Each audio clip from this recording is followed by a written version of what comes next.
Welcome to the Health by Haven podcast. I'm your host, Haven Quinlan. If you're a multi-passionate wellness enthusiast, then you're in the right place. I'm obsessed with learning as much as I can about the wellness world, and I want to share that with you. Each episode will dive into various aspects of health and wellness through inspiring and informative guest interviews with some solo episodes thrown in.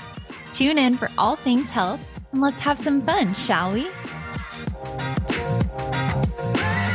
Welcome back to the Health by Haven podcast. I hope you all are doing well.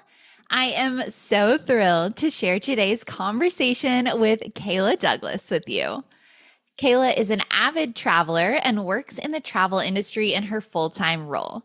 She's a resident of New York's cutest neighborhood, the West Village, and is a founding member of the West Village Book Club. She's also a writer and has grown such a beautiful community on Substack with her Sunday series newsletter. Kayla was such a delight to talk to. I feel like we could be real life friends and I could have just gabbed with her all day long. In the episode, we chat all things New York City and travel, and she shares more about finding her girls in the West Village Book Club and the power of community. We also spent the back half of the episode talking all things running, including the Paris and New York City marathons. I know you guys are going to love listening to this conversation just as much as I enjoyed having it. Please join me in welcoming Kayla Douglas to the Health by Haven podcast. Kayla, thank you so much for joining us today on the Health by Haven podcast. I am so thrilled to have you here. Thank you for having me. What a great way to start fall together. Yes, definitely. And there are so many things that I want to chat with you about today, but let's just get started with where in the world are you today? Yeah, so chatting to you from my West Village apartment. I've lived here for coming up on 5 years. Definitely feels like home. I might be biased. I know you've spent time here, living here as well. I think it's the best neighborhood in the world. So I don't anticipate leaving anytime soon. Oh, yeah. I was there last summer and it is such a dream. And my husband and I are like, we've got our sights set on like when we're ready to buy, like hopefully, you know, the stars will align and we can be back in that neighborhood. That would be the dream to own in the West Village. I love that. Manifest that. Yes, that's the goal.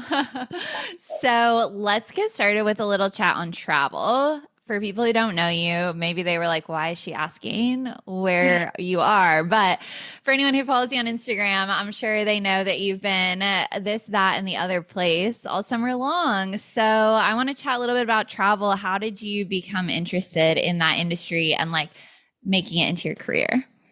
Yeah, absolutely. So I went to school for international studies. And at the time, so this would have been 2011 to 2015, I was in college. I really thought I was going to wind up working in DC at an NGO. After doing an internship there one summer, it was a nice pivot for me to realize that wasn't my path. But I think that's the great part about when you're young and you try different things out. I mean, even now, right? Like the whole point is to keep getting redirected and find where you're supposed to be. At that time, I had studied abroad once and I was on my way to going back to France for another semester abroad. And then my last semester of school that year was in India. So I had this momentum built up and I was like, wow, I'm really getting a new perspective on how wide and vast the world is. And I'd love to keep finding new ways to explore new places and discover all the incredible corners of the world that are available to all of us, but sometimes can feel a little bit, unreachable if it's not built into your day-to-day. So I looked at the travel industry and honestly was just Googling. It was 2015. So the internet was very different, but I had found a job listing at a company that had travel agencies all over the country. At the time, it was the biggest travel agency, I believe, in the States. So I applied for a job on a whim, and that really was what set me off on the path I'm on today. So 10 years later, I've only ever worked in the travel agency space. Amazing. And also like kind of shocking for our generation. I went to college like 2 years after you, so pretty close, but I feel like a lot of times people are like jumping from industry to industry. So like such a testament and like how incredible that you found like, oh, like this is something I love, like right out the gate. Yeah, I feel really lucky because weirdly enough, I didn't really know that tourism and hospitality was a college major, and that, many people, many colleagues that I have the pleasure of working with today went to school for it. That just was not on my radar at all. So obviously that would have been a great background to have landed in this industry as well. There's incredible programs out there, Cornell being one of them, one of the best. But that just like was not on my, like I said, radar at all. So the fact that I wound up here was just a bit of happenstance, a bit of luck, being in the right place at the right time and finding the right opportunity that just kept leading me to the next right thing. Yeah. Okay. And are you a New York City native or how did you find your way to the city? Yeah, so very much through my career path. I grew up in a really small town north of Buffalo, so from New York State, but not New York City by any means. Quite literally the opposite. The town I grew up in was very rural. I went to school with a couple hundred kids, like in the entire high school. I think we had around 100 kids that I graduated with. Oh, wow. And in all the ways that are portrayed in books and movies, like the most idyllic small town upbringing. And I was really, really fortunate to have such a great launching pad, but I was looking for the exact opposite of that, I think. And it left me really craving somewhere that was more diverse, somewhere that could give me more opportunities professionally and otherwise. So when I started that first job, the initial role was in a suburb of Buffalo. And that made sense for me to kind of get myself sorted right after college. But ultimately, I wasn't really meant to be in sales. That was a sales job. I was actually a travel advisor for about a year. Okay. And then I found my way to the corporate side of that company, which had a lot of opportunity internally. And I think it's just a testament to like putting yourself out there because in that first role, I started to kind of dip into doing marketing for my what we called stores. They were little literal storefronts, which feels very Oh, antiquated. wow. Yeah, like you would have somebody walking off the street to book a trip, which Oh, crazy. exactly.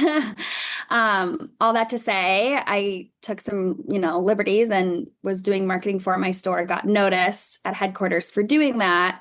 And that's how I got the interview internally. And I remember they were, looking at a lot more qualified candidates, people who had professional social media background, which I did not, but I had a passion and understanding for the brand, which ultimately I think has served me well throughout these last 10 years in my various roles because travel is a really, easy thing to get excited about, but knowing the brand story that you're trying to tell happens over time. So I had that leg up on some of the other candidates. They ended up going with me, but I needed to move to New Jersey to take that role. So that was kind of how I ended up in the city. I inched my way over here and I lived in New Jersey for a couple of years doing that role before ultimately moving to New York for my now job. Amazing. Well, I love the kind of winding paths that take people to where they are, and it's so fun to hear about different people's stories. And it's crazy how much the world has changed and like internet and social media in just the last decade. Like you've mentioned, like I remember like my parents walking into like the AAA store to get their little Totally. like travel notebook before we would go Oh yeah. somewhere, Oh yeah. which is now like unheard of. But going back to like the social media piece of that, I know now you've built this beautiful community on Instagram and Substack through social. Talk to us a little bit more about that. I don't know if it's like fully separate from your job or integrated a bit because of course you're chatting travel as well, but like how that began, especially knowing like your first roles weren't really in marketing or social media at all. Yeah, absolutely. I've always kind of looked at my Instagram as like a living resume, and ultimately it was what helped me get my now job. I make a really conscious effort to distinguish between what's work and what's personal where I can. There's a lot of overlap with travel because I personally love to travel. But some trips are work trips and other trips are, fully on my own and things that I'm looking to do with my friends and family.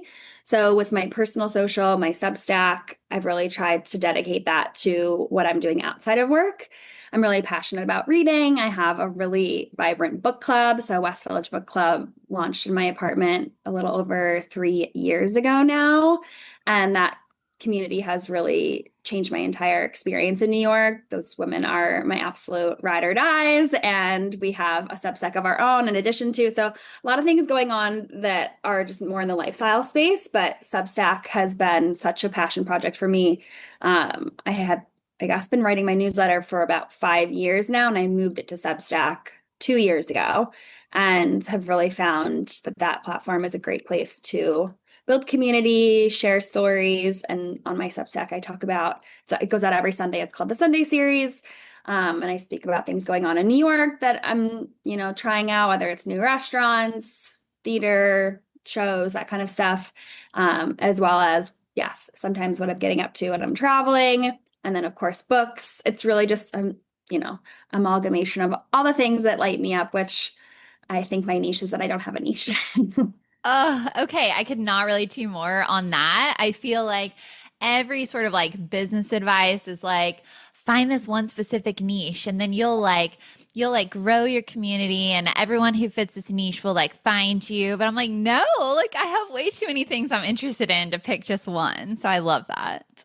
Yeah, I think my niche is just that I want to live really well. And that looks like, all those things we just talked about, eating out, sharing, evenings with friends, going to new destinations, going into workout classes. So there's all kinds of things that being in New York gives me access to. And of course, you can have access to those things no matter where you live. But for me, I feel like I'm in the epicenter of where all those things are most convenient to me and Hmm. just readily accessible at all times. And my whole life, I'm like, I want everything to be at my fingertips. And Yeah.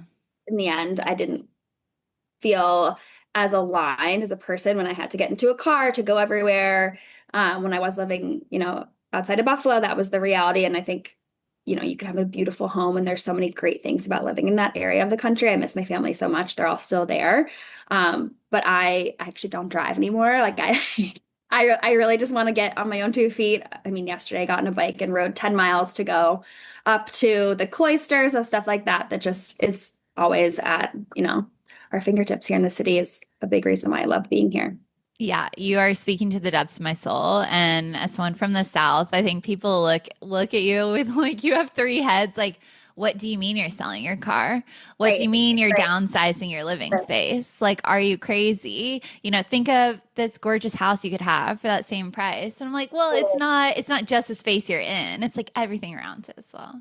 Yeah, I mean, I think there's such a beauty to, having a home that you can furnish and space that you can invite people over. So I sometimes, entertain that other reality where that exists. My sister just bought a home and I'm so proud of her. It's gorgeous. And I look at that and I'm like, oh man, like in another world, I would do both. But for Mm. now, this kind of more, um, yeah, I'm in a studio, so contained living environment works really well for me. It gives me everything that I need and allows me to, have three airports at my fingertips. I'm constantly bouncing between Newark, LaGuardia, and JFK, depending on where I'm going.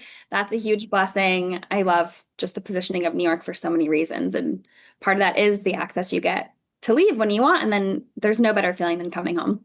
Oh, yeah, for sure. Okay, so let's talk about trips then. You've been on so many lately. Like, let's pick some of your favorites. I'm sure people would love to just hear like a little inside peek into the travel world. Yeah, absolutely. So the last few summers, I cannot stop going back to the Balearic Islands, so Spanish islands. There's four. I've stayed on all four, some of them many, many times. Mallorca tends to be my biggest repeat. I've been with multiple different sets of girlfriends, and there's so many ways to enjoy the island. It's much bigger than people realize. Mm. It's also more accessible than ever. There's a direct flight now from Newark to Mallorca direct, which is crazy. Ah. That has made getting there really, really simple. But the hotel, like I said, the island's quite large, so I tend to like to do a split stay. There's a lot of great beaches on the east side of the island, so definitely want to dedicate at least 3, 4 nights to being down there. And then Dea, which is the artist village up in the northwest, is incredible. La Residencia is one of the best hotels in the world, in my humble, humble opinion. And yeah, I would go back there a million times and never get bored. And then this most recent trip we combined with Formentera. So Formentera is the smallest of the Balearic Islands, and arguably has some of the clearest water in the world. Mm. There are great places to swim in Mallorca as well, but I think what people get wrong about it is like the beaches are a little bit of work to get to. Like there's crazy winding drives, there's nowhere to park, you have to kind of schlep, which is so much fun. Whereas Formentera is a lot more direct access to beaches. So you're going to stay, I mean, the island's super, super tiny. So sometimes you're not even getting in a car. It's, yeah, something that you can only access by ferry. There's no flights to Formentera. So you go to Ibiza first, get on the ferry or take a private boat, get to the island, and there's less driving around. Just blabbering on about Formentera, cannot recommend enough. Like I said, smaller island, there's only a handful of hotels, but there's some great beach clubs. To me, there's no more perfect day than getting a boat for the day, having your driver pop you around to beaches and coves you wouldn't be able to access otherwise, swimming, having a little rosé, and then going to a beach club for a late lunch. That's to me my perfect day. So Spain is a very, wonderful place to partake in that. Yes, amazing. And I was lucky enough to spend some time in Spain 2 years ago and Greece last year. And like some of those smaller little islands, especially in Greece, where you can only get to by boat, is just like so nice because, after being in like some of the larger tourist towns where you feel like you're like crammed in, you're not really getting the cultural experience. It's like such a difference. Yes. Okay, so Spain, definitely a top of a list for you. Where's some other places you've been that you're just like, maybe this isn't mainstream, like where you would think to travel, but like people should really give it a chance? Turkey. I did my Mm. 30th birthday in Turkey with friends, and we had the best time. We combined Istanbul, Cappadocia, where there's the hot air balloons, and Bodrum, which to me is like all the best elements of a trip. We had city, we had like a nature kind of like wow bucket list moment with the balloons, and then I love like I said, a beach club moment. So Bodrum I think it's like what Mykonos was before I Mm. became what it is today, Yep. without disparaging any destination. It's not my vibe personally, the Mykonos crew, and kind of yeah, the setup there. So I prefer a Bodrum that's a little bit more on the up and up. And there's some gorgeous hotels there. So Maçakizi Hotel is owned by a Turkish family, has been there forever. Really cool scene. So having my 30th birthday there, again, we did a boat day because that's my perfect day. Wound up back at the hotel having just like the nicest sunset, and yeah, it's definitely underrated, but hopefully it kind of stays that way because we don't need it to get to be the next Mykonos, you know what I mean? Right. Oh my gosh. I feel the same way with like New York City restaurants as well. I'm like, please stop Yeah. getting TikTok famous and like ruining this place. No, literally. Yeah, it's such a balance where you want a destination to thrive and you want people who deserve all of the accolades to receive them. And, there's a real human impact on a destination when people visit it and it can change their lives. So we want destinations that deserve the love to get it, but at the same time, it's like, I don't want it to be overrun. Yes, yes, absolutely. Couldn't agree more. Any other spots, like we've talked about Europe a lot, any other spots, maybe other continents where people should check out? Yeah, I mean, safari is the ultimate Mm. bucket list item. I know Alex, when she was on your podcast, shared her experiences. I couldn't agree more. I've had the chance to go many times, and every time I'm like, do I just need to like uproot my life and live in the bush? It strips you down to the barest kind of essence of your being. And there's very few places that really get you to not care about what your email inbox looks like and just get to the life in its simplest form, which is having, a sundowner in the middle of the Serengeti. That really puts your life in perspective. Yeah, it sounds incredible. It's definitely on my bucket list as well. Yeah. Highly recommend. Highly recommend East Africa too. I mean, South Africa is amazing, and that's kind of like the starter safari because you're able to do again, a combination of beach, nature, with the winelands, and then of course the safari portion. So I totally understand and recommend South Africa for the right person. But for me, East Africa really has my heart. Yeah, well, great tip. People can look at that as well. Yeah. Okay, we must chat West Village Book Club because I think that health and wellness is so much more than just, getting your movement in and eating your vegetables. I think there's so many things that affect our health and well-being and mental health and emotional health. And I think the power of community is just so strong. And it seems like you've mentioned that you've really like found your community with the book club. So tell us all the things. Yeah, thank you for asking. It's honestly the highlight of this chapter of my life. Not to, no pun intended, but it is this chapter, finding these women and kind of bringing this community together. So essentially, a few years back, I had this craving for, yeah, the book club that I never knew could be what it now is. But I was like, okay, I think it's time. I'm going to combine my neighbors with a couple other friends so I know our readers, not realizing that it was truly going to transform, not to sound dramatic, all of our lives. Like we say it on a consistent basis, like book club has changed all of our lives. I think with New York being as busy and hustle bustle as it is, you can get lost in it if you don't have people that like bring you back down and can be a safe space for you. So, yes, the purpose of our meetings is to talk about books, but it's way more than that. I mean, our group chat is active literally all day, every day. Like an hour ago, I got home from my workout and I walked past Bradley Cooper and like I immediately have to check to like text the book club chat. Like that's Yeah.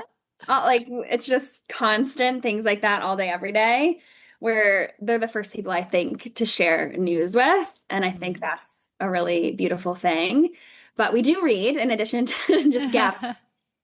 So we try to cultivate our meetings around themes. For instance, in the fall, we're going to pick cozier reads versus in the summer, more beach reads.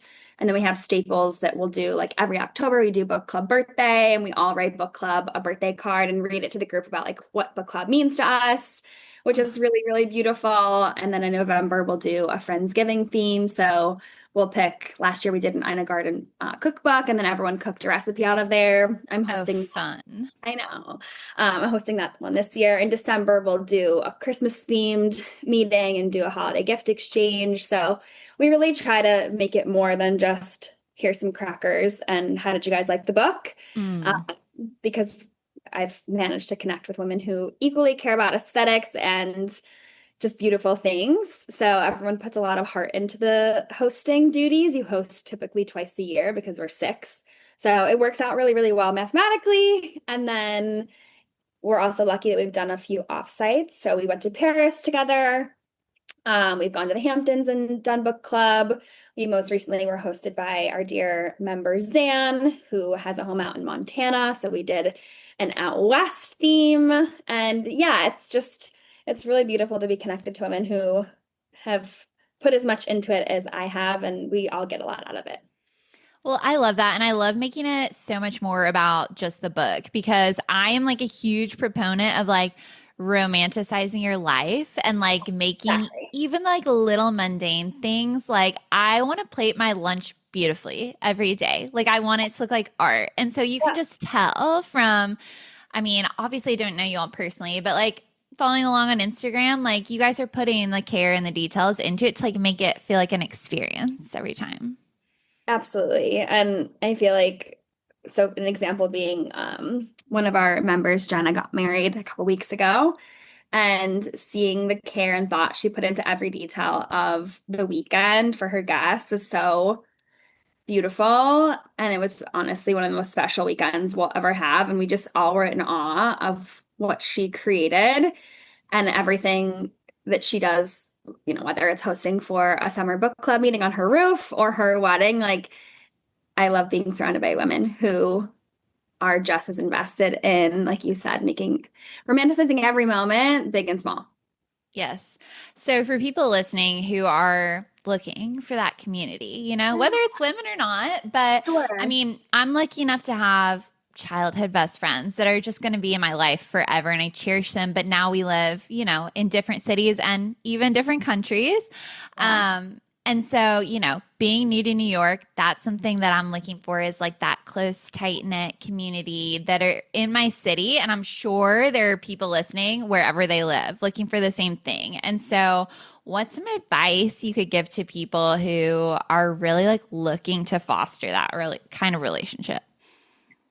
Yes, I actually wrote a Substack about this because I'm really passionate about sharing, like being vulnerable that we are looking for a community. Because I think that's kind of the first part is it can almost feel like a little bit embarrassing, be like, I'm looking for friends. But the more 30 something year old woman I talk to, like everyone is looking to build community and create more meaningful friendships in their life. So I think if we can like cross that barrier first, just admitting we're looking for it, that's a good start. And it Mm. really only takes one good connection, like one meaningful friendship that can introduce you to a whole group of friends. So when I first moved to New York, I had a lot of like individual friends that didn't know one another. And that felt a bit isolating because I didn't have this like crew. Mm. I would look around and I felt like there was a lot of women who had like their college crew, like four, five, six girls deep that would like go out together. And I just, for whatever reason, didn't have that. So my first few years in New York felt a little bit isolating, and I really leaned into creating relationships through my work. So I was able to have amazing friendships form within my community from that work. But ultimately, you want to have a little bit of separation as well. So Mm. I was mindful that like I can't have every single friend of mine in my life be connected to my industry. So that's where this desire for book club really came from, to have something outside of work. Also, just to shut that part of your brain off where, like, when you have great work friends, you end up just talking a lot about work because Yeah. it's just the nature of the beast.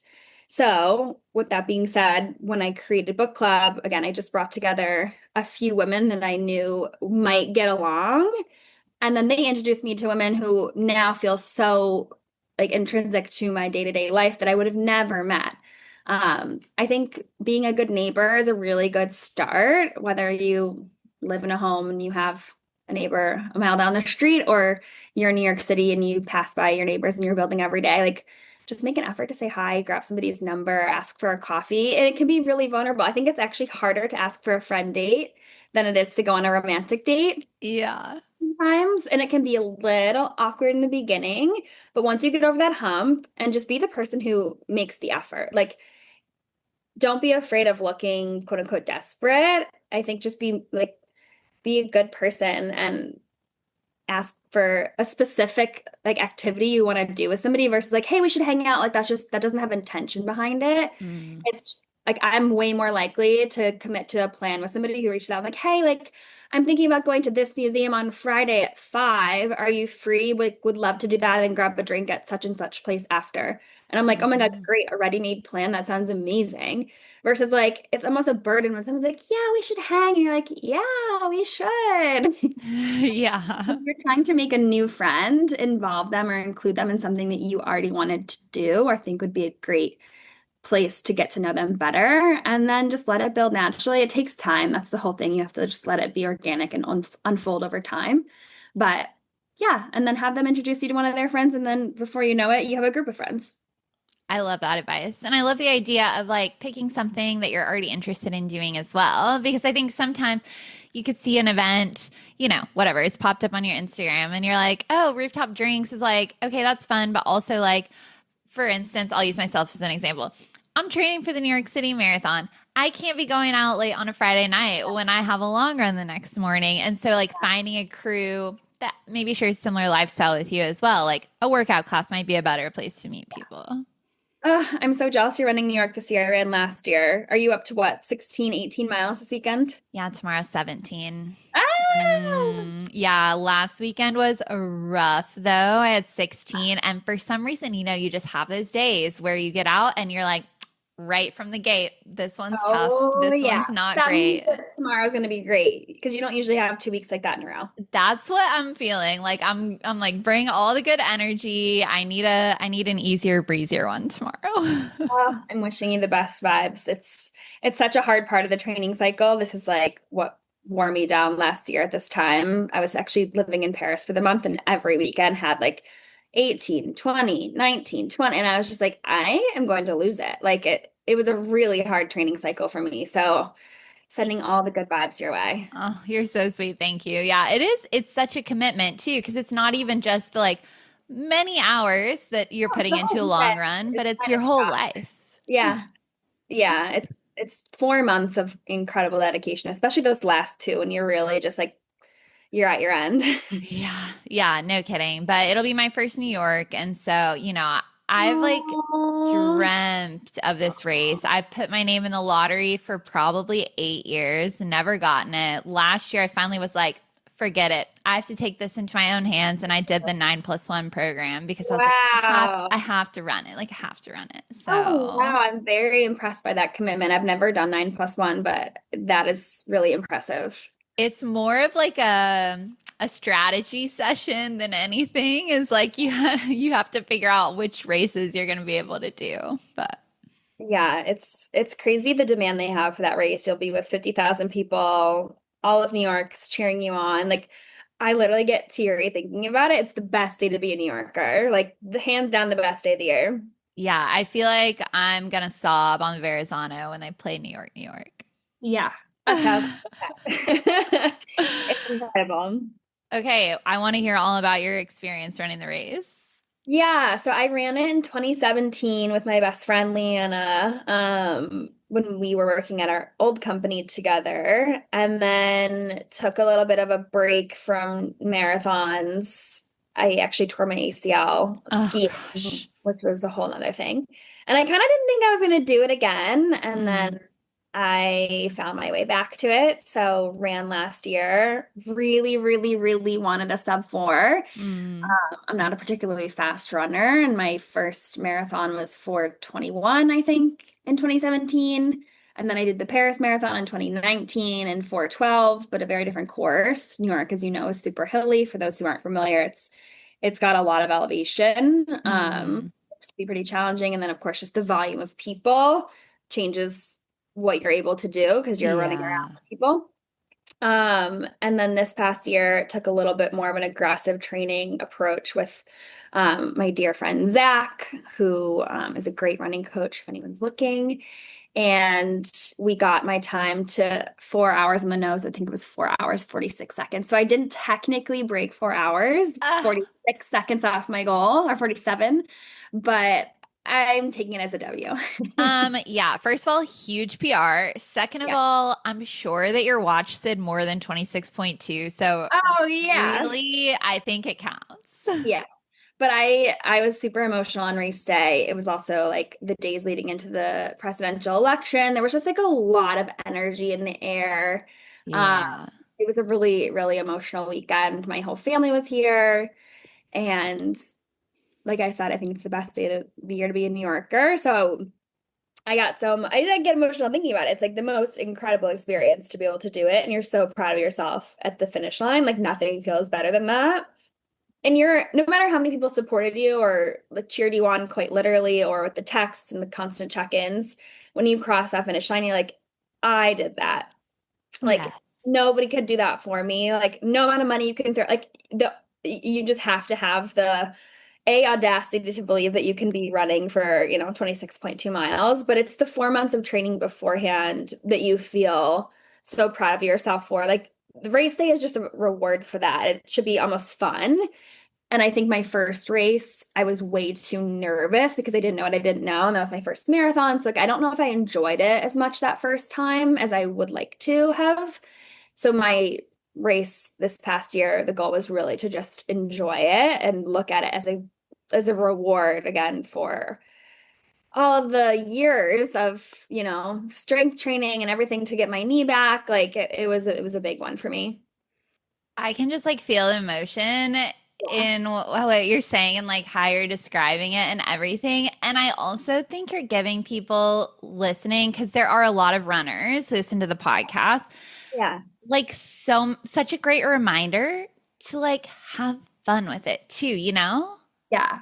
And you can have a big goal that you want to chase, but like you never know what's going to happen on race day. I, for instance, was like really cramping on the Queensboro Bridge, and I was like, "Am I gonna like, am I not going to finish this race?" Like, you don't know what your body is going to do, but you have to trust your training, and you have to trust that like it's one step in front of. Like, you can't think about mile 20 when you're on mile 10. You have to just be in mile 10. And the nice thing about New York is that for almost every single mile, there is just incredible amounts of people cheering you on. And if you're able to, and you're lucky enough to have people that you can place at different points throughout the course, like really communicating with them up front about exactly where they'll be, because that can keep you going for 3 more miles. It's like, okay, I just have to get to the northwest corner of XYZ spot and my mom's going to be there. Like, that's huge. Yeah.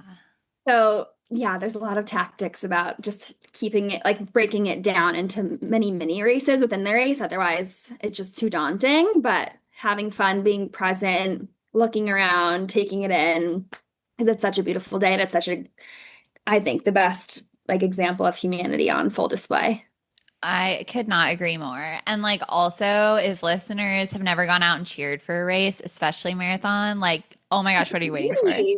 It's your duty as a New Yorker, like so important. And then everyone puts their name on their thing because you want to cheer people on by name. Like that's also like to hear strangers saying your name hundreds of times. Like sometimes it's just that next person who's like, come on, Haven, you got this. And you're like, yes, I do. You're right. Like Yeah. it's so reaffirming. Yeah, absolutely. Okay, and I had no clue you did Paris, but that's actually like maybe gonna be my next one. I'm dying to do it, so tell me everything. I hate to like oversimplify, but I kind of remember it being like easy breezy. Like Yeah. it's easy to get in. I think, the world majors are so difficult to get into, and it's such a crazy game sometimes to even get a bib. Whereas Paris, like you just sign up, or at least that's how it was when I ran it. Yeah. It was also just a beautiful weekend. My mom actually surprised me. She wasn't supposed to be there, and then like showed up at my hotel. Oh, stop. Yeah. Um, and it's not at all like New York. Like the streets aren't as like sanctioned. Like people are like, I mean, the French people don't care. They're like walking in front of you. It's whatever. I mean, there's parts of it that are challenging because the nature of the roads are obviously like a little bit bumpier, cobblestones and whatnot. But I love that city, and it was a great way to see it in a different light. Um, Highly recommend adding it to the list. Amazing. You're selling me on it. Honestly, my husband keeps telling me, like, just sign up. You won't stop talking about it. Just sign up. Just do it. Yeah, nothing's gonna be like New York once you run New York. I think the hard part about destination races is like there's a lot of prep. You get there, you need to make sure you're acclimated to the time zone, and then of course, like you're recovering. So it's just sort of like you have to dedicate like 4 or so days to just racing. Yeah. But if it's somewhere that you've been before and that you're not like making it the one and only time you're gonna see that city, like I would love to do Tokyo, for instance. I've never been Right. here. But then the idea of like crafting, like you have to be in Tokyo for a week then, because otherwise you're not going to see it. Yeah. Oh, and the jet lag's got to be so real. Yeah. So recommend if you're, able to kind of just acclimate and go for it, but definitely not going to be the same level of the city embracing the race the way that New York does. Yeah. I'm not sure any city does that. No, I don't think so. Oh, I'm so excited for you. You're so sweet. Thank you. I know I like have to keep reminding myself if I'm like in a hard mile of a run, like what it's all for. Like you've been trying to get into Yeah, this race for so long. Like you can get through this hard mile and like go have fun. totally. Totally. And plan something small after so you have something to look forward to and a meeting point because it gets a little bit crazy at the finish line, just trying to like find your people. Um, but yeah, you're gonna have the best time. You're so sweet. Thank you. Okay. I could chat with you all day long, Kayla, but I want to be mindful of your time. So I'm going to move us into some fun little wellnessy rapid fire questions to close us out. Okay. Morning or evening workout? Morning. Running or walking? I'm gonna contradict everything I just said. I'm not running much these days. I love a long walk. I really do. Okay. So what workouts are you into lately then? I post marathon really decided I need to get my strength workouts in check. So I've been doing some heavy lifting a few days a week at a place called Lift Tonic, and it's really Okay. my body. Been doing it for about 6 or 7 months now. So yeah, that's my new thing. Amazing. Well, my next question is going to be lifting your body weight, but I think we know the answer. Lifting Juice or smoothie? juice, but like it's juice without apple. Like I'm very specific when I get a juice about what I want in it, and not What's in your order? So I go to a place in the village here that they do like a green juice with no sweet stuff in it. So it's kale, spinach, ginger, lemon, celery, just like feels like you're like eating a salad, which maybe people would not like. But I want when I'm drinking a juice to feel like it's giving me all those nutrients, not like I'm having sugar because I love sugar. But if I want sugar, I'm gonna have a piece of cake. Love and couldn't agree more. Two peas in a pod on that one. I'm on the greenest green juice, like the Yeah, super exactly. hippie kind, but then yeah, dessert every day. I think people think of a juice as green in color, it's healthy for you, but I'm like, no, I guarantee the first ingredient in it is apple. Maybe there's like banana, like there's some like weird stuff people put in juices, and you may as well again just like have a slice of cake if you're gonna have that much sugar, from my perspective. Agreed. Agreed. Okay, I'm getting us off track already. Coffee or matcha? Salad or bowl? That's a hard one because I'm so particular. Okay, tell us your order. I'm obsessed with the Jen's herb salad at Pura Vida. I think it's the best salad in New York. Second to like if you're out at like a restaurant, but grab and go. I think that's the best salad in the city. I'm gonna have to add it to my list to try. It's delicious. Pizza or pasta? Pasta, Tacos or quesadilla? tacos. An early riser or a night owl?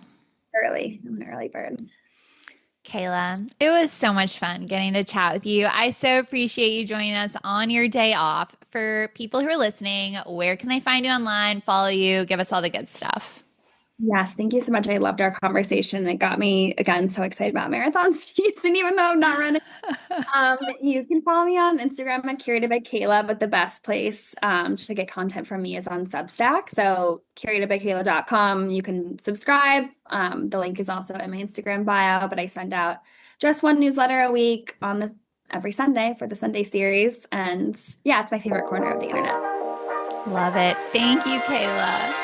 Haven. Thank you so much for tuning in to this episode of the Health by Haven podcast. If you enjoyed today's episode, please be sure to give the show a 5-star rating and leave a review. It makes such a huge difference in reaching new people and spreading the joy of healthy living. I would also be so appreciative if you subscribe to the show in the listening app of your choice so you never miss an episode. Your support truly means the world to me. Have a happy, healthy day, and I'll talk to you again soon.